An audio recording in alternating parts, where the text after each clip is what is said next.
Hi everybody, my name is Anthony and this is going to be a series of tutorials on JavaScript. Before we get started, I want to let you know about a few different tools that I'm going to use during this tutorial. I use a text editor called Notepad++. If you want to get it, just go to Google, type it in there, and it's a good text editor.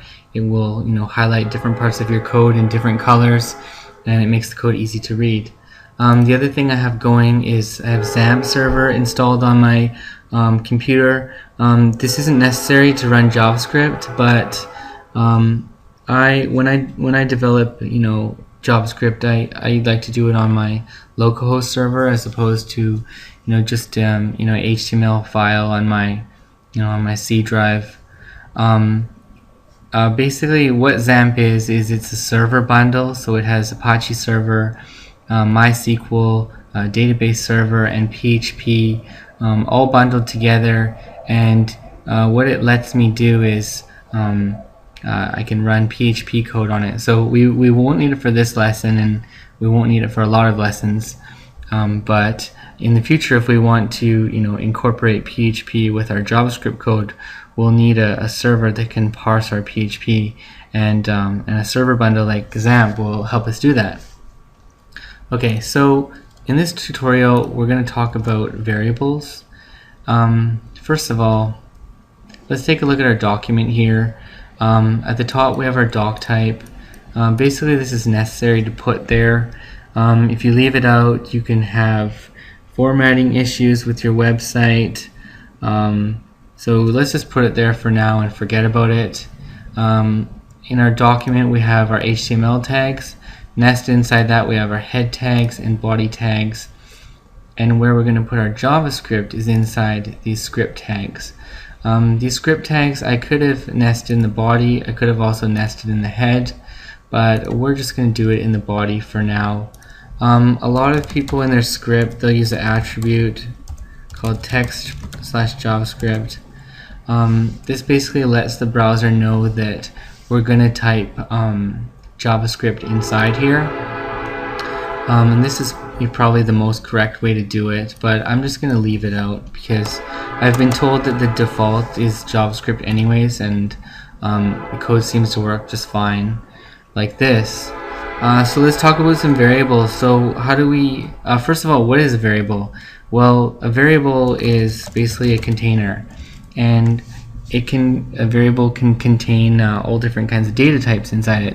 We can put a number in our variable, we can put a string in there, we can put an array of values in there. So you can just think of a variable like a container that's holding a value. So let's see how we can declare some variables in JavaScript. So I can use the var keyword here, and I'm creating a variable called a, and I'm setting its value to 1. So the value on the right hand is going in here. So a is now set to 1. And I can also declare a variable without the var keyword. So JavaScript is smart enough to know that here that I want to create a new variable called b, and its value is set to 2. Okay. Creating variables like this, there is some subtle differences between these two ways. JavaScript has a delete function, which I can actually use this delete function, and I can delete b with the delete function, but I can't delete a with it because a was declared with the var keyword. So that's just a rule in JavaScript, and we don't need to worry about it in this tutorial. So 1 is, of course, it's an integer, and an integer is a number. And there's another kind of number which is a decimal. And in programming we call decimals floats. Whoops. The floats. But regardless if it's an integer or a float, okay, these are both numbers. So the data type is number. And we can create more variables. We can create some text.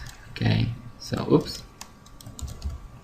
Okay, so here d is being set to a string value. Okay, so this is a string, and in order for JavaScript to know that this is a string, we have to put it inside double quotation marks. So for example, if I left these out, well, this isn't right, because now this looks like there's a variable called text, and I'm setting this variable text, and I'm taking that and I'm putting that in the D value. Well, that's not what we want. We want to set D to a string, so we should put it in double quotation marks. And we could also put this in single quotation marks, and that's the same thing.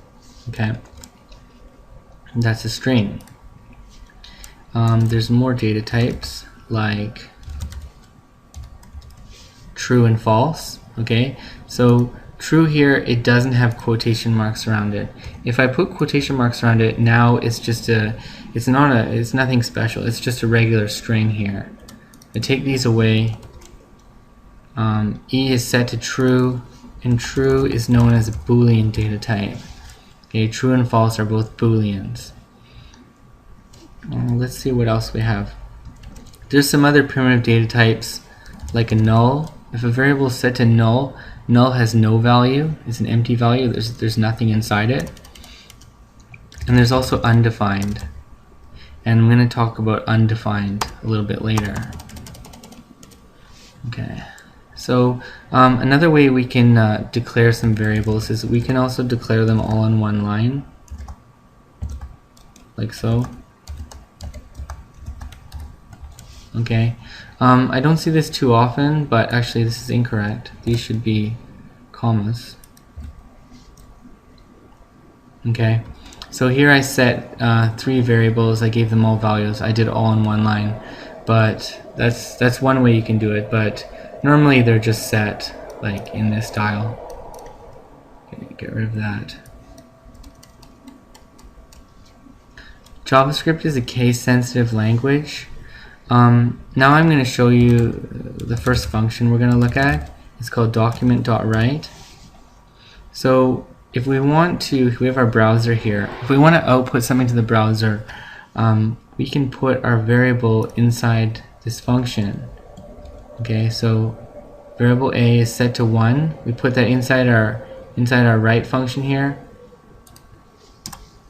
Okay, and 1 is output to the browser. This is not a function I created. This is a language construct of JavaScript, and so it's built into JavaScript. If we want to output something, just put document.write, and we'll get into the details of this a bit later. And we can put any other thing in here. We could put our string in there and write that to the browser. We can even put our Boolean there. It's true. Okay. We can check the data types by putting type of in here. Okay, just type of in front of your variable. So here we're not writing E, we're checking the type of E.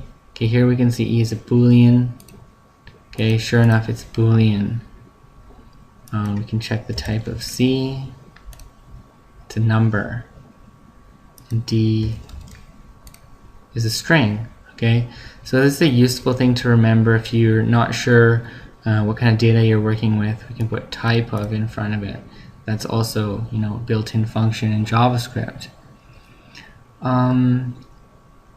Yeah, so like I was saying, JavaScript is a case-sensitive language. So if I put B in here, a capital B, right? Maybe you're expecting that to be 2.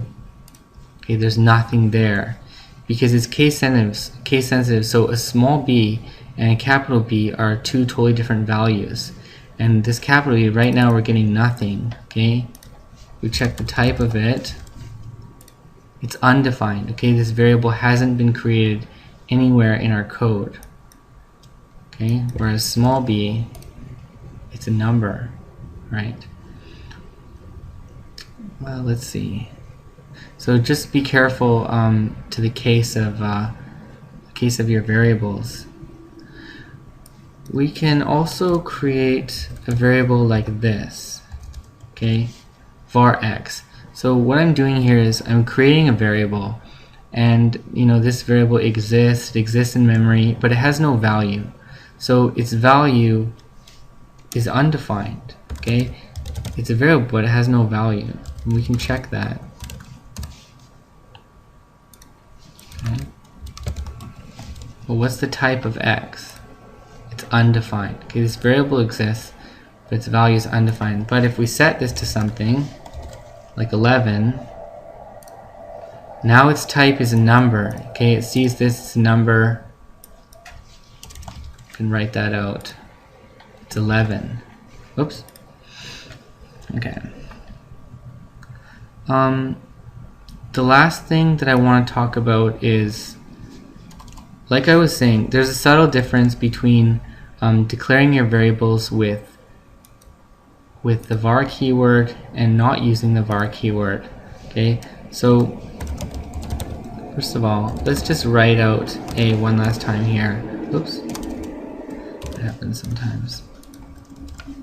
Okay, a is currently set to 1. Okay, now let's try to delete that first. I'm going to try to delete a. So if this successfully deleted a, I shouldn't be able to write this out to the browser. Let's see what happens. Okay, it's still working. I'm still able to write out 1 to the browser. So this was unsuccessful. It was unable to delete. A, and we can see that a still exists. It's a number. Okay. Now let's try to do the same thing to b. Okay. So b was also a number we created, but we didn't use the var keyword to we didn't use the var keyword. We just wrote b. So let's see what happens now, and there's nothing because this worked. We deleted b here and we weren't able to write it out. Okay, we check the type here. The type is undefined because it doesn't exist. It was successfully deleted here. Okay, but if we take this out, now the type is number. Okay, and it exists again. We write it out to the browser. Okay, there it is too. Okay, so there you can see the subtle difference between declaring your variables with var and without var. That's all I'm going to talk about in this tutorial, and we'll talk more about variables in the next one.